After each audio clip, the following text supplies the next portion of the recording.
Voiceover. In the heart of Russia, the humble syrniki reigns supreme.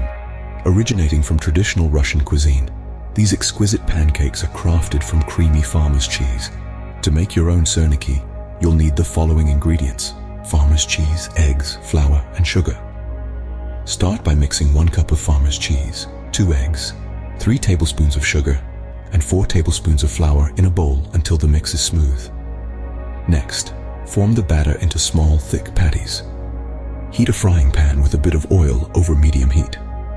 Cook each patty until golden brown, flipping once to ensure both sides are perfectly cooked.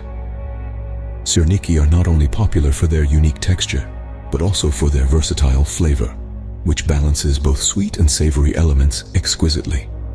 Often enjoyed as a hearty breakfast or a sweet dessert, syrniki can be served with a variety of toppings.